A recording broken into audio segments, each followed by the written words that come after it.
how you perform against overseas teams, and your performances in Europe is testimony to that. But have you guys done something specific or analysis or work on that you think it can rectify your track record against in South African conference performances? Morning, Jan. Morning, everyone.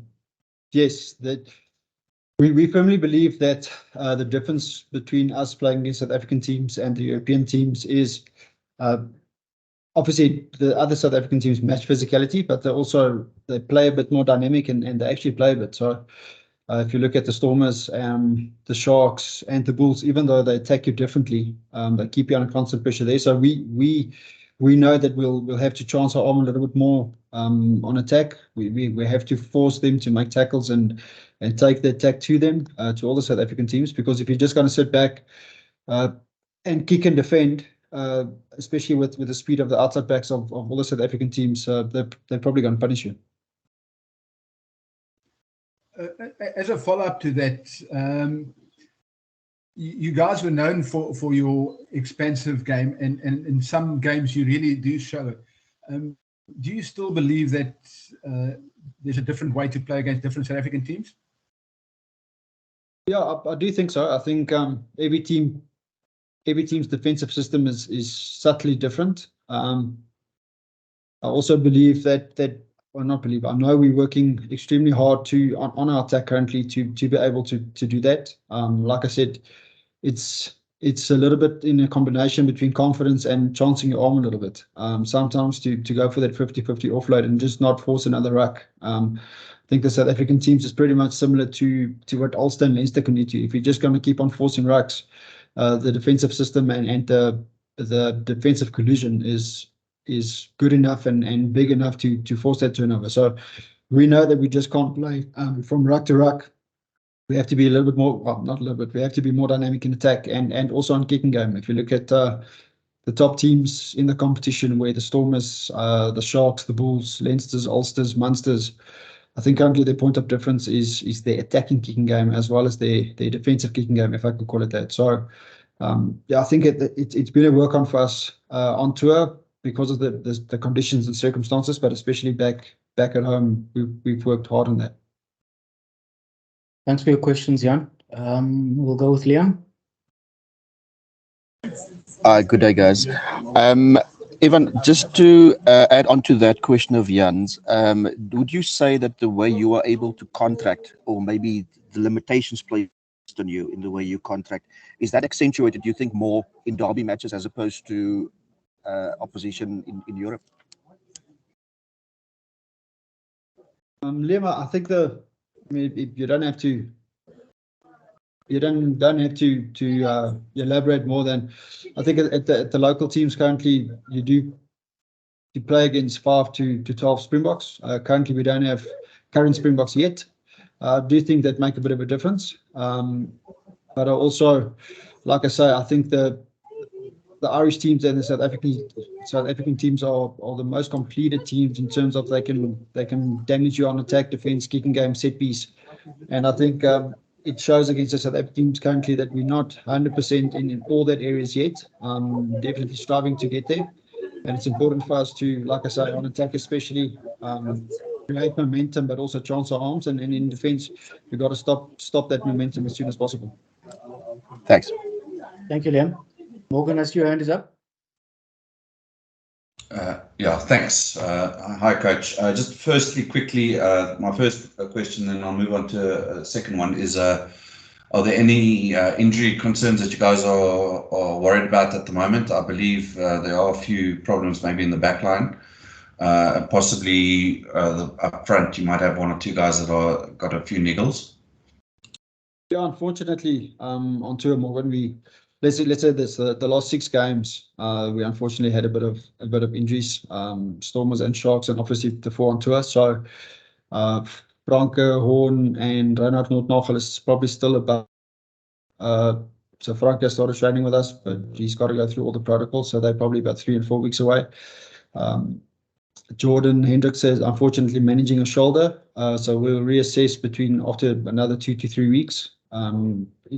Rehab, so he's injured. But the good news is Raps and So Nelly has recovered from the injuries. They're training flat out. They're selectable. So, like I say, there has been some injuries. And like we always say, it's not nice, but it's an opportunity for someone else to come through. As you saw, Benko van Wyk has had an operation last week, so he's getting better and getting healed up, but he's unfortunately out for a little as well. So there is a couple of injuries. But for us is to find a way around it and to play in a certain specific way with the players as well. And then just after your last game on tour, Coach Jock said that you guys would have to come home and reset and maybe relook at the way you guys are playing and how you're going about your business. So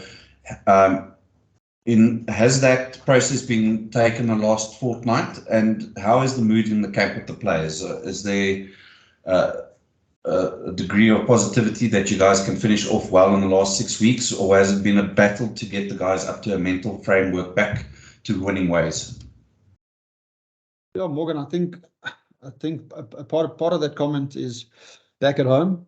So obviously we feel we can play a little bit different at home than on tour at 1 or 2 degrees with the 40 kilometers an hour wind. That was a great experience to learn from and see and experience that. I mean, the majority of our group haven't experienced that, but being back at home, and like I said, especially against the Irish and South African teams, we feel we need to play a little bit more dynamic, whether it's attack or defense. The system is not just going to do it for you. There's a lot of intricacies in there that we challenged a little bit. So in terms of energy and excitement, the guys have really trained well and hard the last 2 weeks. Ready to play at home again after we've played here. The last 6 games weren't here. So now a real excitement about this weekend. Thank you, Morgan. So what we'll do, we'll take Walter and then we'll finish off with Ross. And then Liam's got a Hi, follow-up. Cash. Ek wil net hoor, Rooyen is daar enige nuus oor sy besering? Ook beskikbaar Walter, hy oefen goed. As ons 'n rarige kans wou vat, soos hom dalk hy laaste week op toer kon gekies het. Ons het gevoel is nie al die travel en die risiko moeite werd nie, maar nee, hy is fiks, hy oefen goed, is goed met hom. En dan die Lions het nou 6 wedstryde oor en ek weet nie wat het julle uitgewerk, hoeveel van die 6 dink julle moet julle wen om in die top 8 te eindig nie. Maar ek sou raai dis 'n groot persentasie daarvan. Is die strategie om in hierdie laaste 6 wedstryde die sterkste kombinasie te kies, of gaan daar nog steeds rotasie wees? Ja, Walter, ek dink mens is reg in die muur daar. Wat ons dink is jy gaan ten minste 4 moet wen met bonuspunte of 5 wen, 5 van die 6 wen om jouself 'n goeie kans te gee. So nee, ek dink dit is wat se ouens is beskikbaar en watter kombinasie voel ons is die beste vir die naweek wat kom. So ek dink dit sal 'n noodwendige rotasie wees vir ondervinding of eksperimentasie nie. Ek dink is wie ons voel gaan die beste doen vir die naweek teen die opponente. Thank you, Walter. Ross and then Liam, then we can close it. Thanks. How's the Cash?